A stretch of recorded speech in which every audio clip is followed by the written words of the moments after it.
With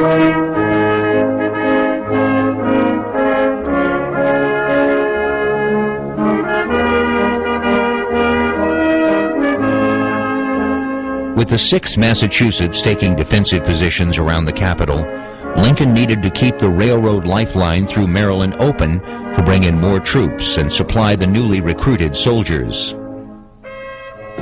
The rail lines, in particular the B&O and the Philadelphia, Wilmington, and Baltimore and the Northern Central, right here in Maryland, were critical to Washington, D.C. You know, if you look at any map, you're going to find that Washington, D.C., sitting on the Potomac River, was literally wedged between the state of Maryland and the state of Virginia. As Virginia began to lean towards secession, Maryland did also. And the rail lines were the principal means of communication, both for the telegraph and for moving people and freight, in and out of Washington, D.C., or from the nation's capital up through the northern territories. So protecting those lines, capturing those lines, and securing the state of Maryland for the Union was of critical importance to Abraham Lincoln.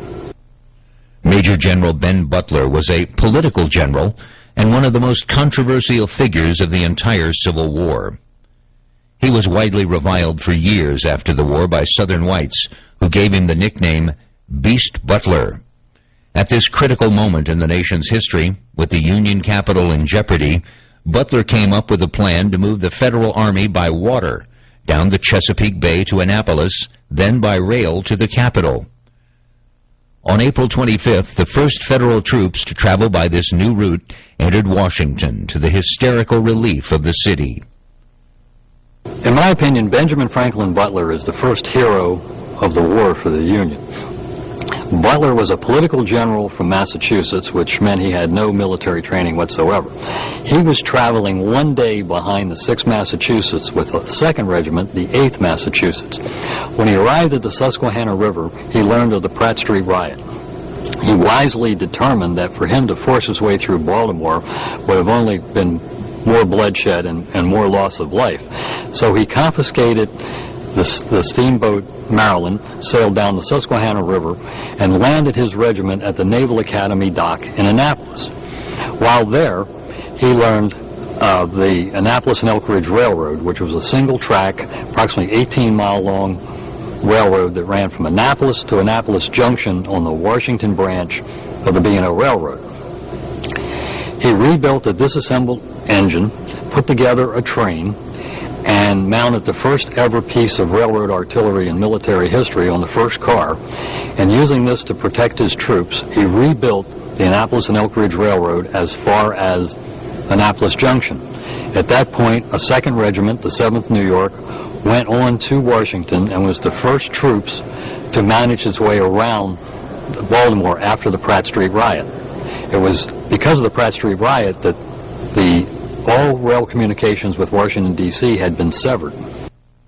Butler was not finished with Maryland. A danger remained that the state might still secede. That would leave Washington cut off and helpless. Because of the Pratt Street riot, Baltimore is a vacuum. Baltimore has gone into what Mayor Brown called the period of armed neutrality. Troops had been sent out. All the railroad bridges north of Baltimore had been burned, the telegraph had been cut, and Baltimore was trying to remain neutral after the war had begun. And representatives were sent to President Lincoln asking him to send no more troops through Baltimore. So Lincoln was in a great quandary. He's in Washington, he's cut off by Maryland and Virginia, and he has no direct link with the North. Butler, again, being a thinker, not necessarily a general, sits in relay and looks down the tracks and sees Baltimore.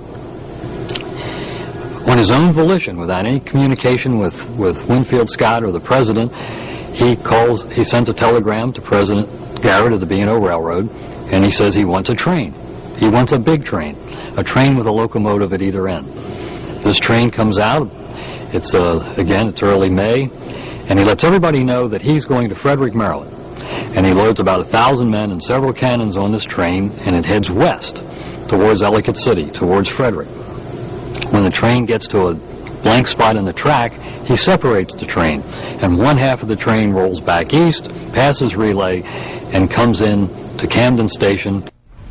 With a trainload of troops, Butler entered Baltimore under the cover of a thunderstorm and occupied the city's highest point, Federal Hill. They fortified Federal Hill with their cannon, and he sends a courier to Fort McHenry. He tells the commanding officer at Fort McHenry, "I have occupied Federal Hill with my artillery. If I'm attacked tonight, open fire on Monument Square with your mortars." The next day, the people of Baltimore wake up. They see the American flag again flying on Federal Hill and guarded by the very same troops that they had attacked on the 19th of April, the 6th Massachusetts. This movement, unauthorized but brilliant, ends all overt opposition against the federal government in the state of Maryland.